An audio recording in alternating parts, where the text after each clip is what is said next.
ಇನ್ನು ಹಾವೇರಿ ಜಿಲ್ಲೆಯ ಹಂಸಬಾವಿಯಲ್ಲಿ ಮಳೆಯ ಅವಾಂತರ ತೀವ್ರವಾಗಿದೆ. ಭಾರಿ ಮಳೆಯಿಂದಾಗಿ ಹಲವಾರು ಮನೆಗಳಿಗೆ ಹಳ್ಳದ ನೀರು ನುಗ್ಗಿ ಅಪಾರ ಅವಾಂತರಗಳು ಸೃಷ್ಟಿಯಾಗಿದ್ದಾವೆ. ಮನೆಗಳಿಗೆ ನೀರು ನುಗ್ಗಿ ಅಪಾರ ಪ್ರಮಾಣದಲ್ಲಿ ಆಸ್ತಿ-ಪಾಸ್ತಿ ನಷ್ಟ ಉಂಟಾಗಿದೆ. ಇನ್ನು ಆ ನೀರನ್ನು ಹೊರಹಾಕೋದಕ್ಕೆ ಅಂತ ಜನ ಹರಸಾಹಸ ಪಟ್ಟಿದ್ದಾರೆ. ರಾತ್ರಿಯೆಲ್ಲ ನಿದ್ದೆಗೆಟ್ಟು ವಡ್ಡರಕೆರೆ ನಿವಾಸಿಗಳು ತಮ್ಮ ಮನೆಗೆ ನುಗ್ಗಿರುವಂತಹ ನೀರನ್ನು ಹೊರಹಾಕಿ ಇಡೀ ರಾತ್ರಿ ಸಾಕಷ್ಟು ಸಂಕಷ್ಟವನ್ನು ಎದುರಿಸಿದ್ದಾರೆ. ಇನ್ನು ಅದೇ ರೀತಿಯಾಗಿ ಮನೆಯಲ್ಲಿ ಅಪಾರ ಪ್ರಮಾಣದಲ್ಲಿ ಆಸ್ತಿಪಾಸ್ತಿಗಳು ಕೂಡ ನಷ್ಟ ಉಂಟಾಗಿದೆ.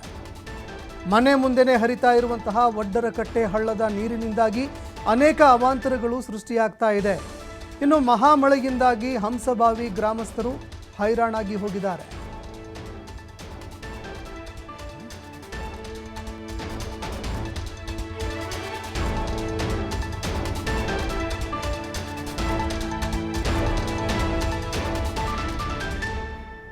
ಇನ್ನು ನಿರಂತರವಾಗಿ ಆಗ್ತಿರುವಂತಹ ಮಳೆಯಿಂದ ಒಂದೆರಡು ಅವಾಂತರಗಳು ಸೃಷ್ಟಿಯಾಗ್ತಾ ಇಲ್ಲ, ಅನೇಕ ಅವಾಂತರಗಳಾಗ್ತಾ ಇದೆ.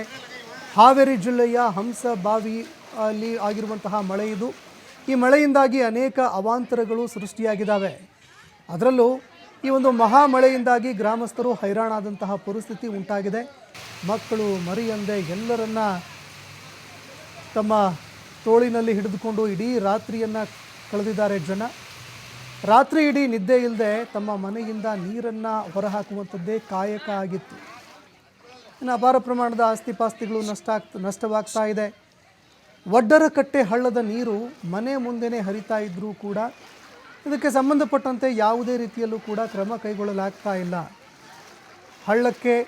ಹಳ್ಳವನ್ನು ದುರಸ್ತಿ ಮಾಡುವಂಥದ್ದಾಗಿರ್ಬೋದು ಅಥವಾ ಹಳ್ಳದ ನೀರು ಹರಿದು ಹೋಗೋದಕ್ಕೆ ಡ್ರೈನೇಜ್ ವ್ಯವಸ್ಥೆ ಮಾಡುವಂಥದ್ದು ಯಾವುದೂ ಕೂಡ ಅಧಿಕಾರಿಗಳಿಂದ ಆಗ್ತಿಲ್ಲ. ಇದರಿಂದ ವಡ್ಡರಕಟ್ಟೆ ಜನರು ಸಾಕಷ್ಟು ಸಂಕಷ್ಟವನ್ನು ಎದುರಿಸುವಂತಹ ಪರಿಸ್ಥಿತಿ ಎದುರಾಗ್ತಾ ಇದೆ.